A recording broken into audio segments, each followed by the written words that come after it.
नमस्कार विद्यार्थियों, मैं सुषमा कुमारी पांडे आज पुनः आपके समक्ष ऑनलाइन वीडियो के माध्यम से कक्षा 9वीं के स्पर्श पाठ्य पुस्तक के गद्य भाग से हास्य व्यंग लेख को लेकर उपस्थित हूँ। विद्यार्थियों, आपके घरों में भी एक दो मेहमान तो जरूर आए होंगे। उनके आने पर आप बहुत खुश हुए होंगे क्योंकि उनकी खातिरदारी में घर में अच्छे अच्छे पकवान बनने लगते हैं और आपको उस समय डांट भी कम पड़ती है। शुरू में तो सब अच्छा लगता है, लेकिन कुछ ही दिनों में घर का माहौल जब खराब होने लगता है, तब आपके मन में भी यही ख्याल आता होगा कि पता नहीं ये अतिथि कब जाएंगे। तो विद्यार्थियों, आज हम जो पाठ पढ़ने जा रहे हैं उसका नाम है तुम कब जाओगे अतिथि।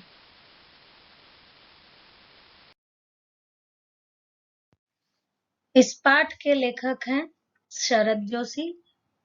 शरद जोशी का जन्म मध्य प्रदेश के उज्जैन शहर में 21 मई 1931 को हुआ तथा 1991 में इनकी मृत्यु हो गई। शरद जोशी का बचपन कई शहरों में बीता। कुछ समय तक ये सरकारी नौकरी में रहे, फिर इन्होंने लेखन को ही आजीविका के रूप में अपना लिया।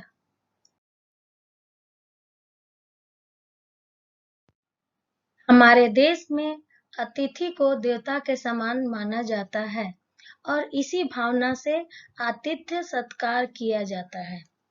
प्रस्तुत व्यंग्यात्मक लेख में ऐसे लोगों की आलोचना की गई है जो दूसरों के घर पर जबरदस्ती कब्जा कर मेहमान नवाजी कराते हैं और वापस जाने का नाम नहीं लेते। ये लोग बिना सूचना दिए चले आते हैं। इस पाठ में एक इसी प्रकार के मेहमान के बारे में मेजबान निरंतर कुछ न कुछ कयास लगाता है। अतिथि के आने पर रात के भोजन को डिनर में तथा दोपहर के भोजन को लंच की गरिमा प्रदान की गई, जैसा कि चित्र में दिखाया गया है।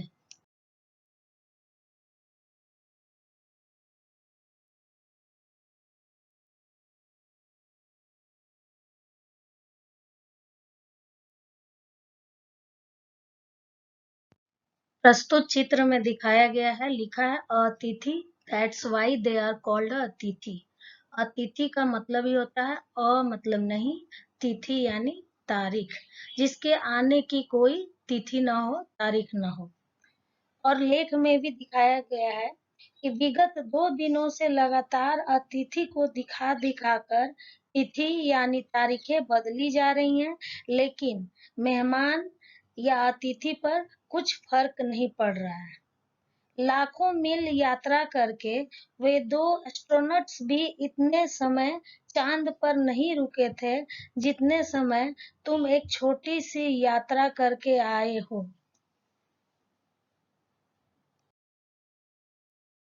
तुम कब जाओगे अतिथि में लेखक शरद जोशी ने ऐसे लोगों पर व्यंग कसा है जो दूसरों के घरों में अतिथि के रूप में जाते हैं, परंतु बहुत समय तक वहां से निकलते नहीं हैं।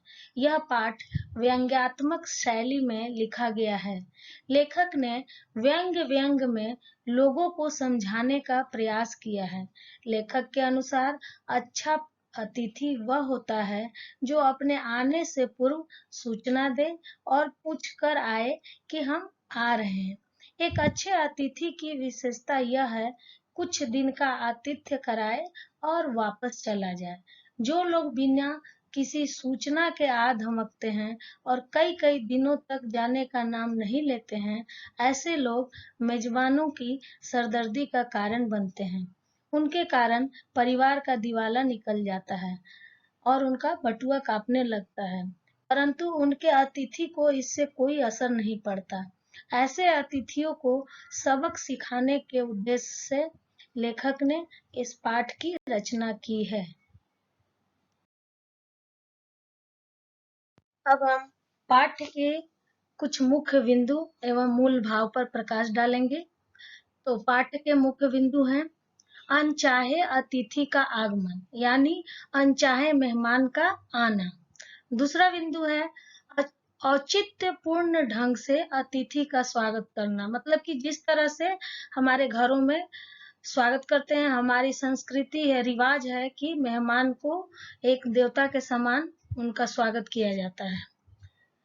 तीसरा है आर्थिक स्थिति का डगमगाना। हम इतना आदर भाव और स्वागत में लग जाते हैं कि अपना बजट से ज्यादा ही कुछ उनके स्वागत में हम खर्च करने लगते हैं, जिसके कारण हमारा बटुआ कांपने लगता है। चौथा बिंदु है अतिथि का अड़ियल स्वभाव। इसका मतलब हुआ कि मेहमान का जाने का नाम नहीं लेना, उनके स्वभाव में कोई परिवर्तन नहीं आना।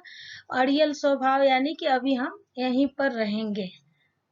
पांचवा बिंदु है अतिथि को भावभीनी विदाई देने की अधूरी इच्छा।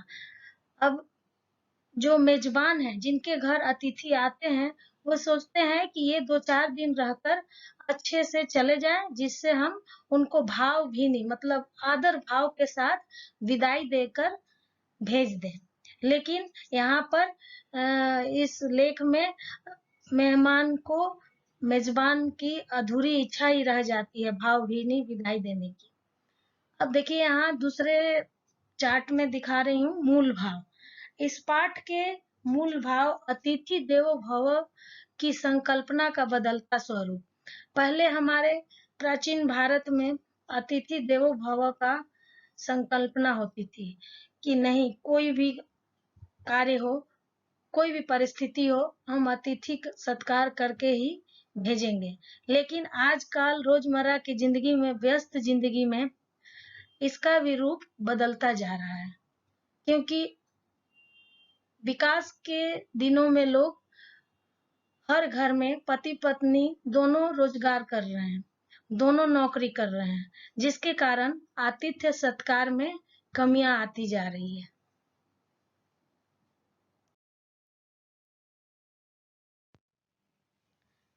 अपने खर्राटों से एक और रात गुंजायमान मत करो। 5वें दिन की सुबह मेरी सहनशीलता की अंतिम सुबह होगी। मेरे होम की स्वीटनेस को मत काटने दौड़ो। शराफत भी कोई चीज होती है। गेट आउट भी एक वाक्य है जो बोला जा सकता है। प्रस्तुत चित्र में अतिथि देवता के रूप में न होकर दानव यानी कि राक्षस रूप में दिख रहा है, और मेजबान उसके पैर पड़कर मानो लग रहा है मिन्नतें कर रहा है, बार बार मिन्नतें कर रहा है कि तुम कब जाओगे अतिथि। बच्चों, ये वीडियो देखने के बाद पाठ को अवश्य पढ़ें, इससे आपको पाठ समझने में आसानी होगी।